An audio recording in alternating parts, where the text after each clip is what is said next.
রাষ্ট্রীয় মর্যাদায় গোপালগঞ্জে ধর্ম প্রতিমন্ত্রী শেখ আব্দুল্লাহ এবং বনানীতে শায়িত হলেন বর্ষিয়ান রাজনীতিবিদ মোহাম্মদ নাসিম। তিনি একজন অসমসাহসী আপোষহীন নেতা, তিনি কর্মী বান্ধব নেতা। অধিকার আদায়ের আন্দোলনে তিনি ছিলেন পুরোধা।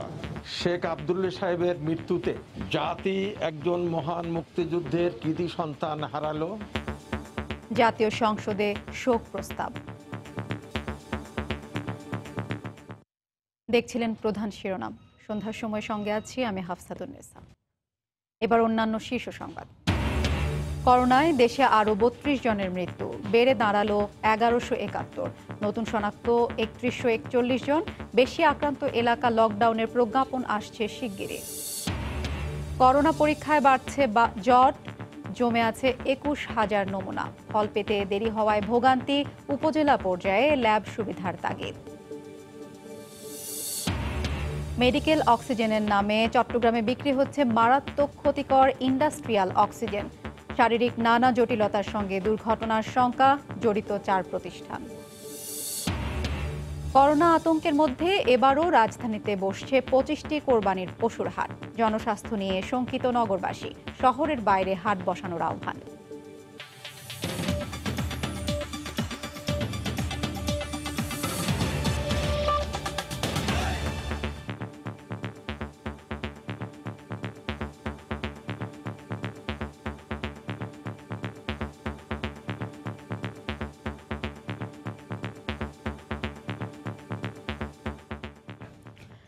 রাষ্ট্রীয় মর্যাদায় গোপালগঞ্জে পারিবারিক কবরস্থানে শায়িত হলেন মুক্তিযোদ্ধা ধর্ম প্রতিমন্ত্রী অ্যাডভোকেট শেখ মোহাম্মদ আব্দুল্লাহ।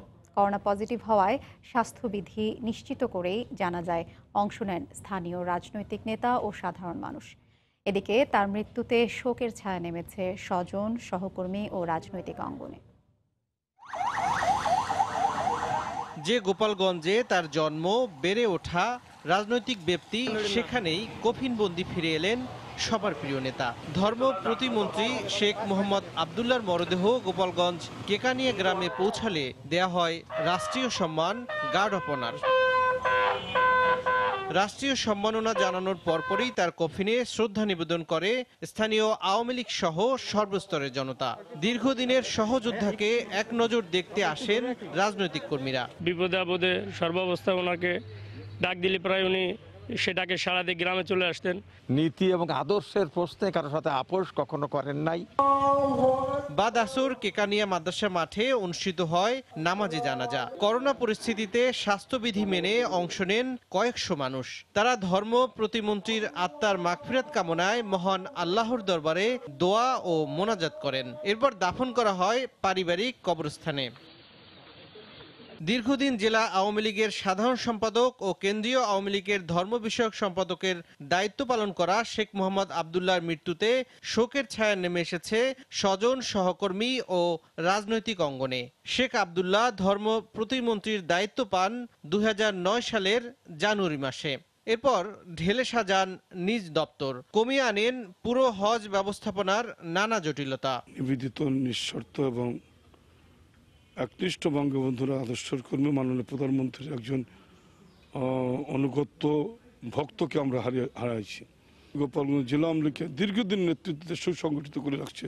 ধর্ম মন্ত্রণালয়ের দায়িত্বে নিয়ে এই মানুষটি শুধু যে হজ ব্যবস্থাপনার কাজ করেছেন তা নয়, তিনি এদেশের ধর্মপ্রাণ মানুষের হৃদয়ের স্পন্দন বুঝতে পারতেন।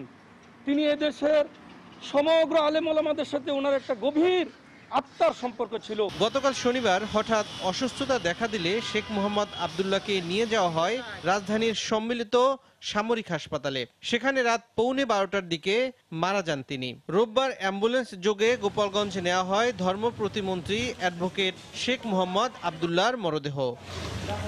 সময় সংবাদ, গোপালগঞ্জ। বনানীতে মা বাবার কবরের পাশে চিরনিদ্রায় শায়িত হলেন বর্ষিয়ান রাজনীতিবিদ, সাবেক স্বাস্থ্যমন্ত্রী, মুক্তিযোদ্ধা মোহাম্মদ নাসিম। সকালে 2 দফা জানাজা শেষে রাষ্ট্রীয় মর্যাদায় তার দাফন সম্পন্ন হয়। তার কফিনে রাষ্ট্রপতি ও প্রধানমন্ত্রীর পক্ষ থেকে শ্রদ্ধা নিবেদন করা হয়। জানাজায় অংশ নিয়ে তার দীর্ঘদিনের রাজনৈতিক সহযোদ্ধারা বলেন, অদম্য এ আওয়ামী লীগ নেতার প্রস্থানে রাজনীতির মাঠে এক অপূরণীয় শূন্যতার সৃষ্টি হয়েছে। শাহরিয়ার দ্বীপকে সঙ্গে নিয়ে আজহার লিমনের রিপোর্ট। লাল সবুজের পতাকায় মোড়ানো যমুনা পাড়ের তুখোর রাজনীতিক মোহাম্মদ নাসিম। করোনা সংকটের প্রেক্ষাপটে সীমিত পরিসরে বনানী কবরস্থান মসজিদ প্রাঙ্গণে তার শেষ বিদায়ের আনুষ্ঠানিকতা। বীর মুক্তিযোদ্ধা মোহাম্মদ নাসিমকে গার্ড অব অনারে বিদায় জানানো হয়। বঙ্গবন্ধু কন্যার ঘনিষ্ঠ সহচরকে রাষ্ট্রপতি ও প্রধানমন্ত্রীর পক্ষে শ্রদ্ধা নিবেদন করেন দুই সামরিক সচিব। আওয়ামী লীগ সহযোগী সংগঠন ও 14 দল শ্রদ্ধা জানায় বর্ষিয়ান এ নেতাকে। স্বাস্থ্যবিধি মেনে শেষ বিদায় দিতে ছুটে আসেন মোহাম্মদ নাসিমের রাজনৈতিক সহযোদ্ধারা। তারা বলেন, জাতীয় নেতা শহীদ ক্যাপ্টেন এম মনসুরের যোগ্য উত্তরসূরি ছিলেন তিনি। একজন নেতা যে আমৃত্যু পর্যন্ত একটি নীতি ও আদর্শের প্রতি আমৃত্যু অবিচল থাকতে পারেন, সেটি বারবার স্মরণ রাখবেন। তিনি একজন অসম সাহসী আপোষহীন নেতা, তিনি কর্মী বান্ধব নেতা, তিনি জনবান্ধব নেতা। অধিকার আদায়ের আন্দোলনে তিনি ছিলেন পুরোধা। তিনি গুরুত্বপূর্ণ দায়িত্ব পালন করেছেন। তার কণ্ঠ ছিল সোচ্চারিত। সিরাজগঞ্জের কাজীপুরবাসীর প্রতি কৃতজ্ঞতা জানান পরিবারের সদস্যরা। করোনা ভাইরাসের পরিস্থিতির কারণে আমরা শুধুমাত্র মানুষের কথা চিন্তা করে আমার বাবার এই শেষ ইচ্ছাটি পূরণ করতে পারলাম না। আমার সিরাজগঞ্জের উত্তরবঙ্গের লক্ষ কোটি মানুষের কাছে আমি ক্ষমা চেয়ে নিলাম। রোববার বেলা 11টার দিকে সমস্ত আনুষ্ঠানিকতা শেষে দাফন করা হয় 4 বারের এই মন্ত্রীকে। শ্রদ্ধা জানাতে আসা এসব মানুষেরা বলছেন, মোহাম্মদ নাসিমের প্রস্থান নিঃসন্দেহে রাজনীতির মাঠের এক বড় শূন্যতা। তবে তার দীর্ঘ বর্ণাঢ্য রাজনৈতিক জীবনে ত্যাগের যে দৃষ্টান্ত রেখে গেছেন, তা আওয়ামী লীগ নেতাকর্মীদের জন্য পাঠ্য হবে যুগ যুগান্তর। আজহার লিমন, সময় সংবাদ, ঢাকা। সন্ধ্যার সময় আরও থাকছে। এডিস ধ্বংসে রাজধানীর খিলগাঁও রমনা পার্কে হাঁস ছাড়লেন দক্ষিণ সিটি মেয়র। বললেন, সারা বছরের ওষুধ মজুদ আছে। উত্তরে নির্মাণাধীন ভবনের লার্ভা পাওয়ায় মোটা অঙ্কের জরিমানা। দেশে করোনায় আক্রান্ত হয়ে আরও 32 জন মারা গেছেন। এ নিয়ে মারা গেলেন 1171 জন। নতুন করে 3141 জনের দেহে শনাক্ত হয়েছে এই ভাইরাস। দুপুরে স্বাস্থ্য অধিদপ্তরের নিয়মিত অনলাইন বুলেটিনে জানানো হয় 24 ঘন্টায় সুস্থ হয়েছেন আরও 903 জন। বুলেটিনে সবার মাস্ক ব্যবহার নিশ্চিত করার তাগিদ দেওয়া হয়। ক্ষুদ্র ভাইরাস, অথচ কি তার ব্যাপক প্রভাব। 8ই মার্চ দেশে শনাক্তের পর থেকে 15তম সপ্তাহের প্রথম দিনেও অব্যাহত আছে মৃত্যু ও আক্রান্তের সংখ্যার ব্যাপকতা। চীনকে টপকে বিশ্বে আক্রান্তের সংখ্যা বিবেচনায় 18তম স্থানে বাংলাদেশ। দক্ষিণ এশিয়ার দেশগুলোর মধ্যে ভারতের স্থান চতুর্থ আর পাকিস্তান 15তম। শেষ 24 ঘন্টায়ও অব্যাহত আছে আক্রান্ত ও মৃত্যুর এই হার। এ পর্যন্ত শনাক্ত হয়েছেন 87,520 জন। 24 ঘন্টায় সুস্থ হয়েছেন 903 জন। এ পর্যন্ত 18,730 জন সুস্থ হয়েছেন। শনাক্ত বিবেচনার সুস্থতার হার 21.40%। 24 ঘন্টায় মৃত্যুবরণ করেছেন 32 জন। আক্রান্তের তুলনায় মৃত্যুর হার 1.34 ভাগ। তবে এর মধ্যে দেশের বেশ কয়েকজন বিশিষ্টজন ও সরকারের গুরুত্বপূর্ণ ব্যক্তি প্রাণ হারিয়েছেন করোনা ভাইরাসে আক্রান্ত হয়ে। প্রতিরোধে সবচেয়ে গুরুত্বপূর্ণ হিসেবে শতভাগ মাস্ক ব্যবহার নিশ্চিতের কথা বলছে স্বাস্থ্য অধিদপ্তর। দেশের অনেক বিশিষ্ট ব্যক্তিবর্গ আক্রান্ত হচ্ছেন এবং অনেকেই মৃত্যুবরণ করেছেন। অনেক দেশ শতভাগ মানুষ মাস্ক পরে করোনা সংক্রমণ কমিয়েছে। কাজেই সকলের প্রতি আবারও অনুরোধ জানাচ্ছি, যার যার অবস্থান থেকে শতভাগ মাস্ক পরা নিশ্চিত করুন। নতুন যোগ হওয়া একটি সহ সারা দেশে এখন 60টি কেন্দ্রে নমুনা সংগ্রহ করা হচ্ছে বলে জানায় স্বাস্থ্য অধিদপ্তর। ইহসান জুয়েল, সময় সংবাদ, ঢাকা। করোনার সবশেষ পরিস্থিতি নিয়ে স্বাস্থ্য অধিদপ্তরের বুলেটিন বিশ্লেষণ করেছেন রিপোর্টার আফজাল হোসাইন। বাংলাদেশে আক্রান্তের দিক থেকে বিশ্বে এখন করোনা সংক্রমণের 19তম অবস্থানে রয়েছে এবং মৃত্যুর দিক থেকে 31তম অবস্থানে রয়েছে। তো বিশ্লেষণের আগে আমরা আজকে 14 জুনের বাংলাদেশের করোনার সার্বিক চিত্র যদি দেখি, তাহলে দেখব দেশের 62টি ল্যাবে 14,505টি নমুনা পরীক্ষা করা হয়েছে। এর মধ্যে শনাক্ত হয়েছে ৩,১৪১ জন করোনা রোগী এবং সবশেষ ২৪ ঘন্টায় মারা গেছে ৩২ জন। মৃত্যুর হার যদি আমরা বলি যে ১.৩৪% এবং সবশেষ ২৪ ঘন্টায় সুস্থ হয়েছে ৯০৩ জন। এ নিয়ে মোট সুস্থতার সংখ্যা দাঁড়িয়েছে ১৮,৭৩০ জন। গত ৭ দিনে বাংলাদেশের করোনা সংক্রমণের চিত্রটা দেখি তাহলে দেখতে পাবো যে ৮ জুন থেকে ১৪ জুন পর্যন্ত করোনা সংক্রমণের হার প্রতি ১০০ জনে ২০ থেকে ২১ জনের মধ্যেই কিন্তু ঘুরপাক খাচ্ছে।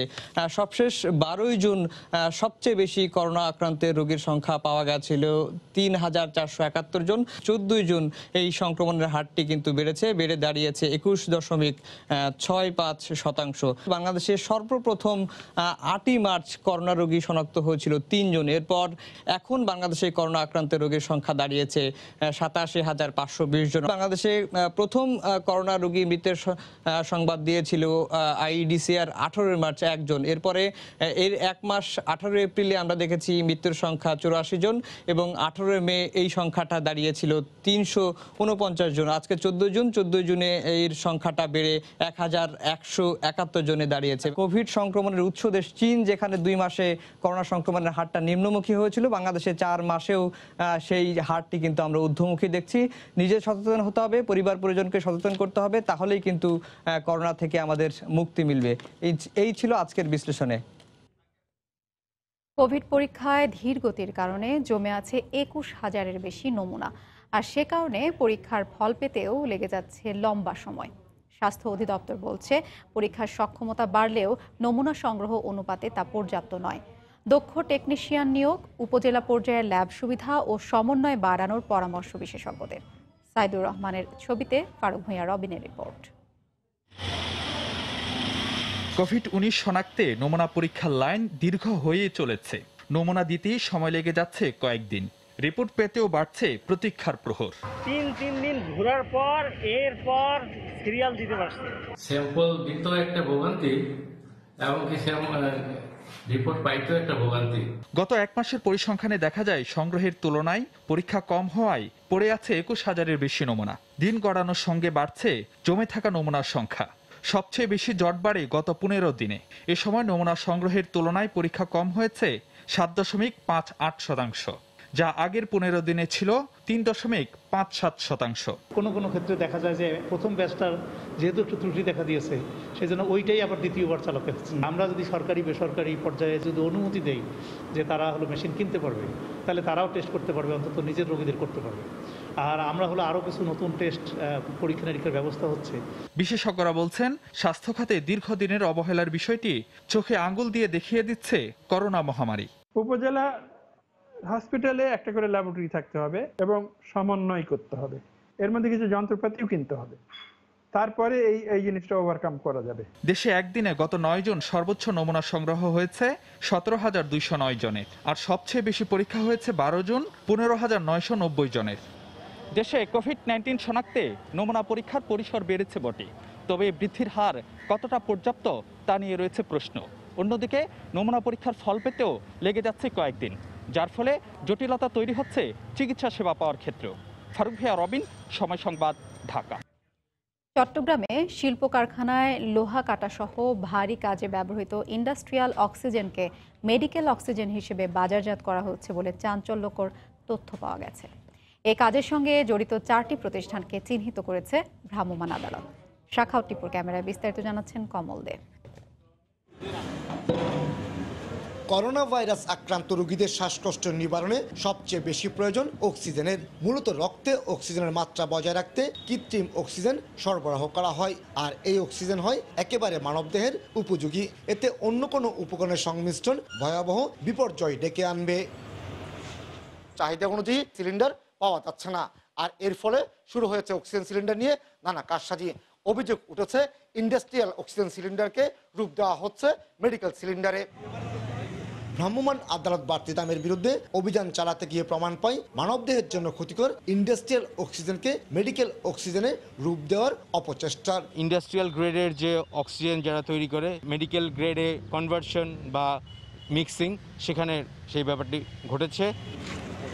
চিকিৎসকদের মতে মেডিকেল অক্সিজেনের পরিবর্তে মুমূর্ষু রোগীদের ইন্ডাস্ট্রিয়াল অক্সিজেন দেওয়া হলে তা মৃত্যুর কারণ হয়ে দাঁড়াবে। ইন্ডাস্ট্রিয়াল অক্সিজেনের ইম্পিউরিটিস থাকে, সেটি যদি দেওয়া হয় লাংসের ক্ষতি থেকে শুরু করে এবং সমস্ত অর্গান ক্ষতি করে ভালোর চেয়ে খারাপ হতে পারে।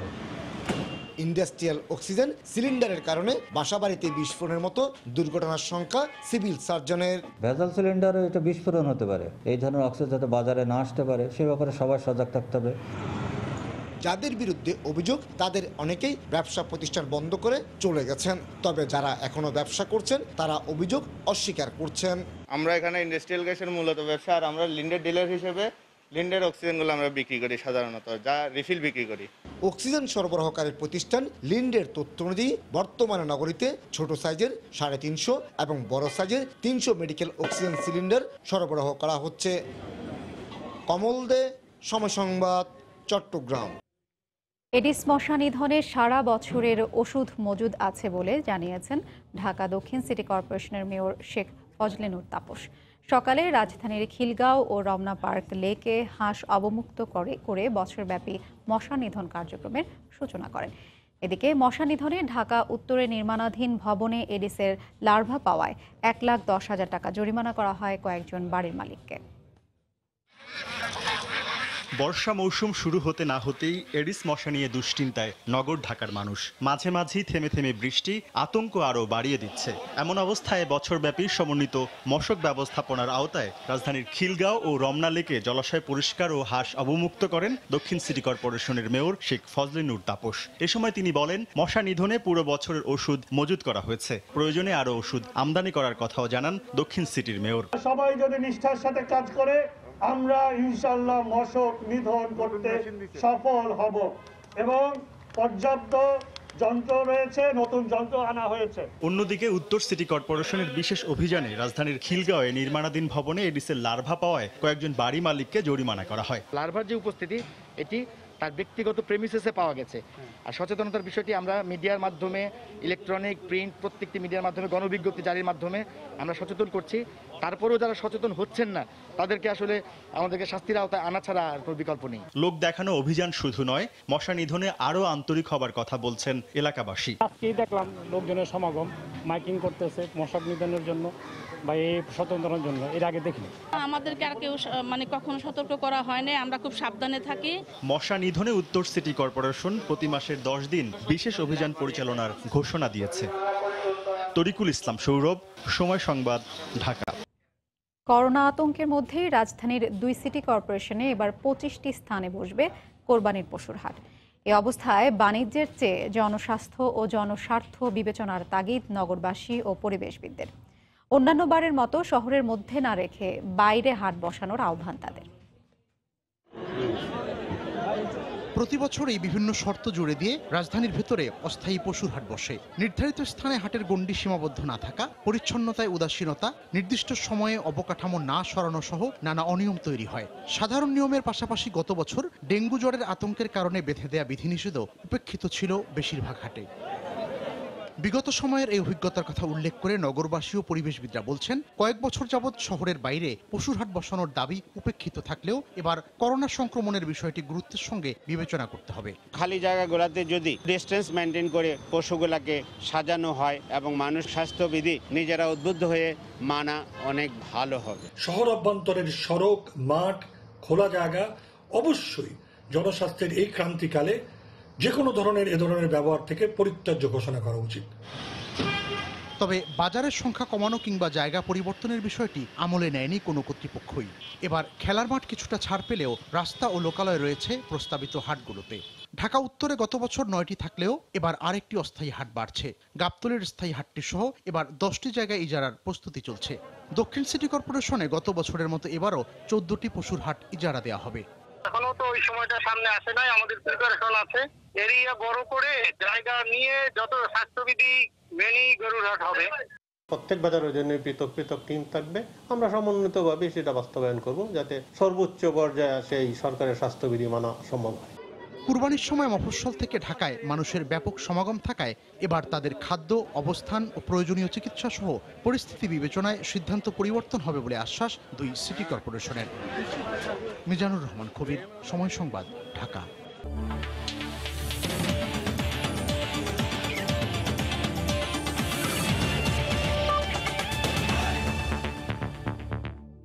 করোনার প্রভাবে আন্তর্জাতিক ক্রিকেটে নতুন নিয়ম নির্ধারণ করেছে আইসিসি। স্বাস্থ্যবিধি মেনে ক্রিকেটের সর্বোচ্চ সংস্থার এই সিদ্ধান্তকে স্বাগত জানিয়েছে বাংলাদেশের টেস্ট অধিনায়ক মুমিনুল হক। এছাড়াও করোনার জুলাইয়ে ইংল্যান্ড ওয়েস্ট ইন্ডিজের সিরিজ অন্য দেশগুলোর জন্য শিক্ষণীয় হতে পারে বলে মন্তব্য করেছেন মুমিনুল হক। আইসিসির যে নিয়ম কানুনগুলো করেছে এগুলোতে আমি ইতিবাচক হিসেবে দেখি, কারণ এখনকার যে সিচুয়েশন, এই সিচুয়েশনে আপনার এই নিয়মগুলো করতে বাধ্য করেছে, এছাড়া কোনো উপায় নাই।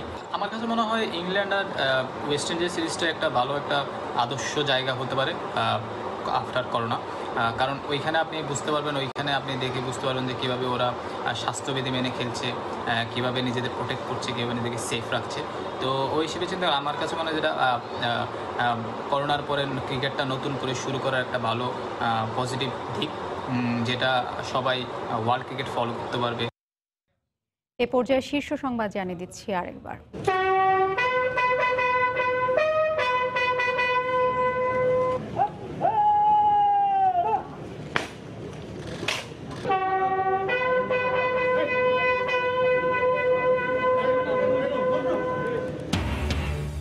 রাষ্ট্রীয় মর্যাদায় শায়িত হলেন দুই মুক্তিযোদ্ধা, ধর্ম প্রতিমন্ত্রী শেখ আব্দুল্লাহ ও মোহাম্মদ নাসিম।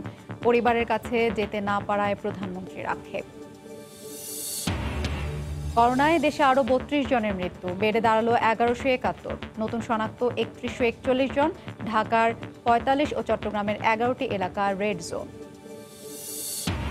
করোনা পরীক্ষায় বাড়ছে জট, জমে আছে ২১,০০০ নমুনা। ফল পেতে দেরি হওয়ায় ভোগান্তি, উপজেলা পর্যায়ে ল্যাব সুবিধার তাগিদ। এবং মেডিকেল অক্সিজেনের নামে চট্টগ্রামে বিক্রি হচ্ছে মারাত্মক ক্ষতিকর ইন্ডাস্ট্রিয়াল অক্সিজেন। শারীরিক নানা জটিলতার সঙ্গে দুর্ঘটনার শঙ্কা, জড়িত ৪ প্রতিষ্ঠান। এই ছিল সন্ধ্যার সময়। আপনার মোবাইলে সময় সংবাদ দেখতেও সব খবর পেতে ডাউনলোড করুন সময় অ্যাপ। সঙ্গে থাকুন সময়ের।